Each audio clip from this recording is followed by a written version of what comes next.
Kitco News, special coverage of the Decentral Miami Conference, is brought to you by Hook Finance, a revolution in DeFi asset management.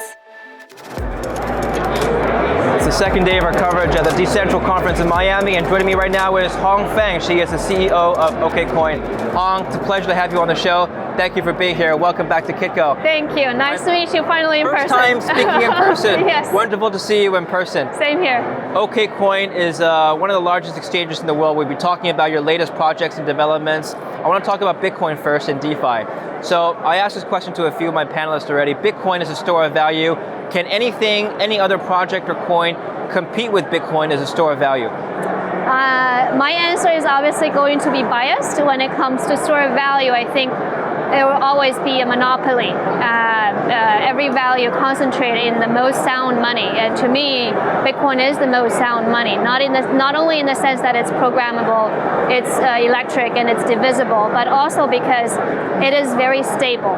It is designed as a very stable layer. Right? It doesn't change, and people are very careful in changing it, and that is important. Explain what you mean by stable, because some people might be confused at that term. You don't mean price stability, right? You mean network stability. No, I'm not saying yes. Thank you for asking. Yeah. I'm not talking about price stability. I'm talking about the protocol level. Okay. The protocol is very stable. In order to change the protocol, to upgrade it, you have to go through a very long process of being reviewed and then consensus forming. For example, the most recent update to the protocol, which is Taproot, just got activated in November. It was actually voted to pass back in, I think, April, or actually June, and it took a long time for us to get to that consensus point, and then it took a couple of months for it to be actually activated. It is intentionally designed so because people want that fundamental layer of settlement to be really stable, not to change too much, not to have a lot of errors, because you want that to be there, right? You know that it's not going to be changed down the road. Now, when we think about competing crypto assets out there, there are potentially other crypto assets that can think of themselves or evolve into store of value in their own way. For example, I've seen Ethereum talking about Ethereum after the update becoming more of a store of value compared to Ethereum before the update, before the upgrade. However, Ethereum is a place where there are a lot of experiments happening, there are a lot of changes, and the upgrade is still happening. The full upgrade hasn't been done yet. So I think from that perspective, at least as I see it now, between now and 5 year and 10 year down the road, looking at all the attributes, Bitcoin is still the most reliable and the most true money that we have seen in Let me history. ask you this. Why does the Bitcoin protocol need to be updated? Why can't we just fork it and make some upgrades there? Or why can't we just add a layer 2 to fix some problems? What you have mentioned have all happened before. Yeah. It has been forked in exactly. 2017 Yeah. when there was disagreement about the block size, how to address that. Right. And one party was saying that SegWit is the way to address the block size. The other party was, basically forking into Bitcoin Cash and the BSV later. And the market has proven that the party that used the SegWit is the winning party. If you look at the market cap of Bitcoin, BTC versus Bitcoin Cash and BSV, there is huge difference. Yes. So when it comes to a store of value, the market has voted for Bitcoin with that upgrade. So it has been upgraded, it has been forked. And the recent upgrade of the Taproot is actually a soft fork, where there is a upgrade to the underlying protocol. Participants in the network is not forced to take it, right? There is actually a consensus forming process before that is activated, where a lot of participants are, ask about their opinion on it, whether they will be able to accept it, and there is a soft fork happening, and to make that upgrade actually work in the protocol level. So that actually has happened. And there is also a second layer being developed on Bitcoin, which is Lightning Network. Yes. That has been happening for many years, and only recently in this year, the Lightning started to actually gather more momentum, as we are seeing with the El Salvador news, with all the Lightning and Twitter adopting Lightning tipping capability and all the other stuff. Those are all happening, and I think for Bitcoin to really reach its potential, we need that fundamental layer to be really stable. There are upgrades that need to be done to it, but in a very careful way. We actually sponsor Bitcoin core developers, independent Bitcoin core developers. We have sponsorship. Every year we have 500,000 sponsorship supporting those developers working on Bitcoin independently. So through our conversation with them, we know that it's extremely careful. The developer community is extremely careful of upgrading the protocol because they want to keep it reliable. They want to keep it stable, and that's what you want. I think it's not a bug of the system. It's a attribute that you want for the monetary system. Well, we know Bitcoin's mining schedule is fixed. We know the supply is fixed. Let's talk about the demand. Do you think these upgrades like Taproot will affect the demand and ultimately the price? I think so. I'm personally very excited about the possibilities of Taproot, particularly that combining with the layer 2 Lightning solution, because that would basically give, what Taproot does is basically it adds Schnorr signature into the protocol so that there is more privacy in the Bitcoin layer now. Previously, you cannot hide. It's all on chain. Whatever transaction that you're conducting, it's all visible on chain. Now with Taproot, you can actually make different multi-sig transactions look exactly the same with other normal transactions on chain. So there is smart contract capability being built into Bitcoin network, which is very interesting. Right? You can actually start to build a action command into your Bitcoin transaction, and that combined with Lightning network will give us a lot of possibilities where you can actually see messaging, social messaging application being developed on Lightning network using Taproot. But I think we're still very early stage. So, but I think that smart contract capability and Lightning 2 layer 2 Lightning network capability scaling will continue to promote the adoption of Bitcoin, and that will increase the demand of Bitcoin over time. Interesting. Let's talk about Ethereum now. You mentioned Ethereum is possibly able to compete with Bitcoin as a store of value. Can you elaborate on that?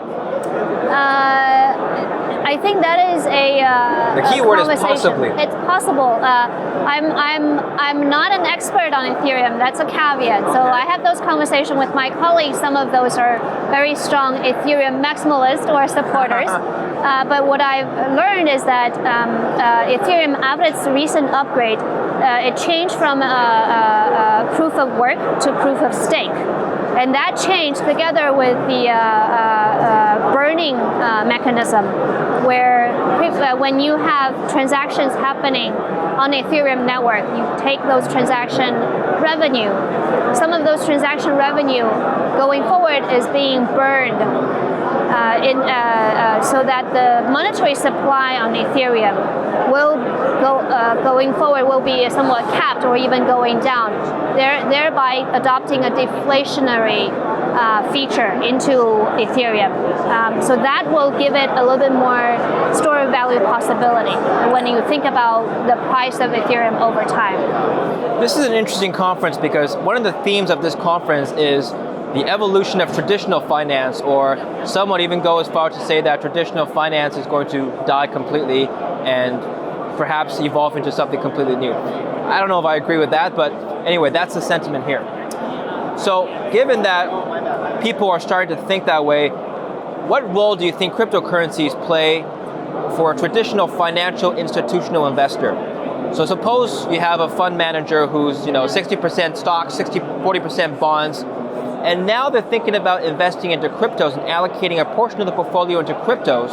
Is that as a leverage play on stocks? Is that as a hedge against stocks? Is that as a risk off play?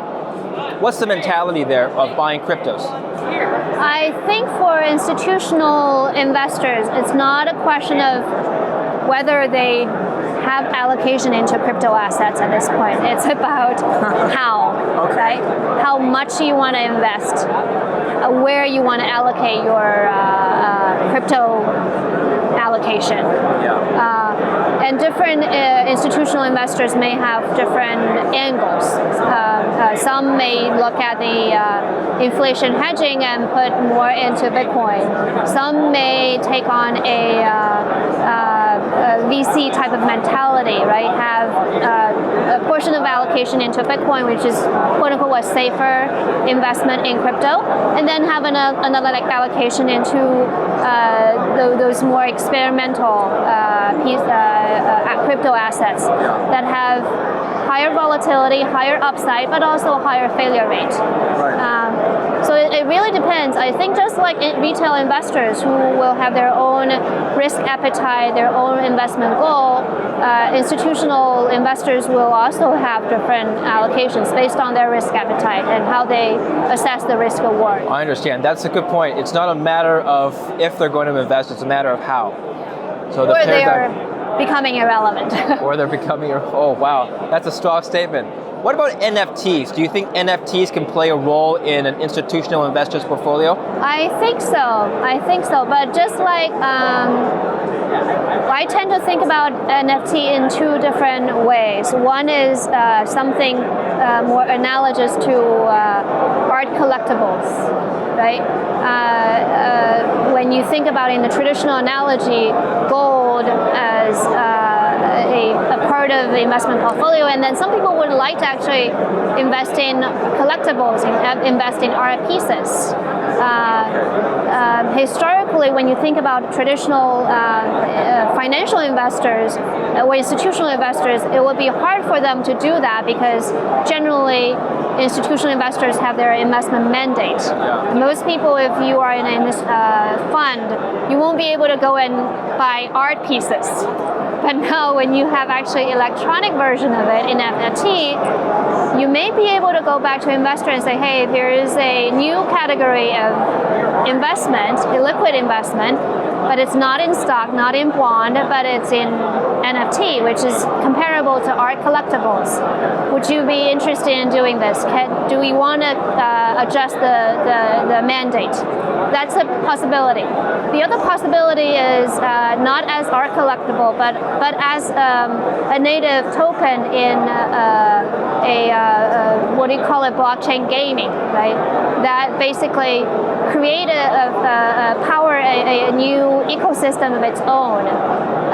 That I think is more powerful than art collectible actually, because it doesn't stand as a single piece of art, but actually as part of the economy, quote unquote economy. We used to think about economy in a nation basis, but in crypto world, economy can be just community based projects, and every project has its own token, has its own citizen, has its own circulating asset. So that is another way for institutional investors to look at and say, hey, maybe we want to allocate to this. But again, it really depends on risk appetite. Does Okcoin offer NFT listings? No, not yet. We have something that's in pipeline, but not yet. Okay. So I'll follow up on that next time. Yes. Okay. Okcoin, let's talk about that. What's the most popular project or projects on your exchange right now? Bitcoin is always an asset that people like. We have Stacks, which has been very popular for a long time since we actually listed. MIA, which is MiamiCoin, a city coin, the first city coin built on top of Stacks, is also very popular. I think for Stack and MIA being popular, a major reason is because they have a stacking mechanism that comes with it. I.e., in other words, investors who come in and look at it, they can participate in the protocol by stacking their STX or MIA to get return. And that return, because those protocols are very early stage, the return is actually pretty high. But obviously those are very fluctuating based on market demand and supply in that particular protocol related to the mining activity. And the utility of MIA coin, something like MIA, what does that do?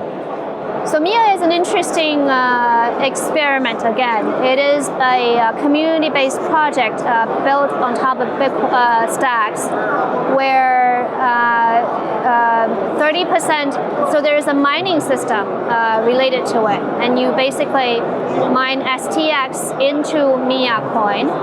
And then in that process, there's a smart contract built into it where 30% of all mining return or yield actually are allocated into a separate portfolio as a reserve for the city of Miami to claim on. Now that pool has already got to almost 20 million now, 20 million US dollar worth of value that Miami municipal government can actually claim.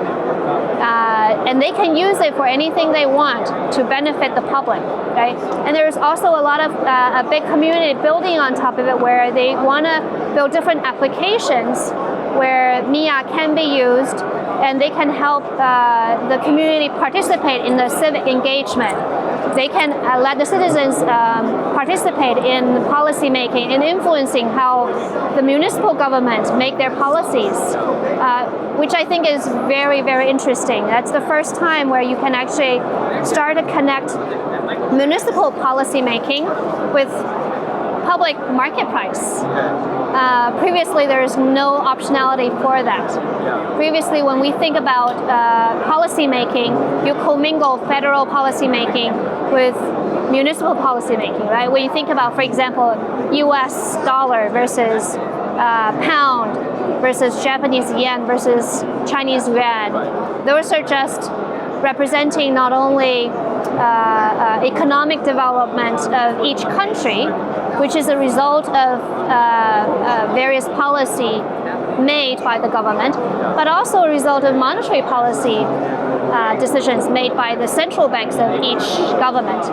But now with Bitcoin and MIA, you actually see a bifurcation of monetary policy system, which now is independent in Bitcoin, and then as MIA as a representative showing us how municipality decision making can actually be reflected, how people are endorsing a certain city government's policy making is reflected in the market price of that token. So I think that is immensely interesting, but we are very early stage. That's fine. Well, we'll keep track of the story. I mean, it's a very interesting development. Finally, I want to close on transaction costs. I think one of the barriers to having cryptos becoming universally accepted as currencies everywhere is high gas fees. People are concerned about mass adoption because with higher adoption, actually your gas fees for most protocols go up. There are exceptions, of course. How can we fix this problem? Innovation, right? And the developers got to continue to work on it to figure out how to address that dilemma.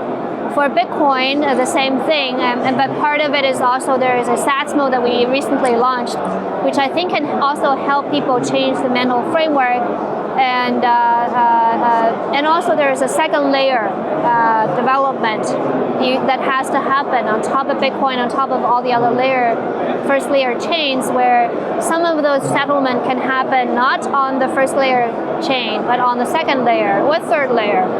And there are a lot of different smart contract relationships that can be built into it, right?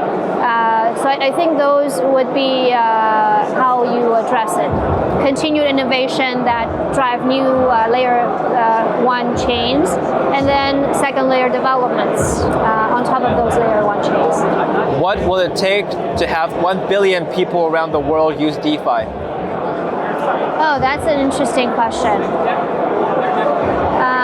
1 billion people to use DeFi. I think, again, that's my personal view.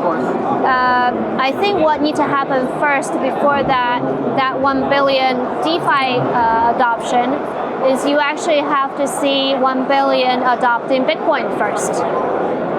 Because for most people, when they look at crypto in general, it's very scary. right? It's new, it's complicated. There are a lot of leap of faith that they have to make to really opt into this new paradigm of thinking. Bitcoin started with the monetary system, and then you have all the other pieces coming after it, but building on top of it. Compared to everything else, Bitcoin is actually the simplest in the system. So if someone cannot get comfortable with Bitcoin and cannot understand what it stands for, it will be really hard for them to truly adopt crypto or DeFi, however you want to call it. So I think for DeFi, or we call it a decentralized future, to be adopted by 1 billion people, you have to start with Bitcoin being adopted. And not only being adopted as asset class, but also being adopted as something that has utility other than store of value. That is a medium of exchange as payment. That is basically something that is more programmable, right? I think that is the first step, getting Bitcoin to billions. And then you will see everything else follow. 1 billion people using Bitcoin will probably push us higher than $100,000, right? Well, we will have Lightning Network. Yeah, that would be tremendous for the price movement, I think, if that happens. Thank you so much for coming on. Great to see you in person. Thank you, David. Yeah. Same here. And thank you for watching Kitco News. I'm David Lin. Stay tuned for more. Kitco News, special coverage of the Decentral Miami Conference, is brought to you by Cook Finance, a revolution in DeFi asset management.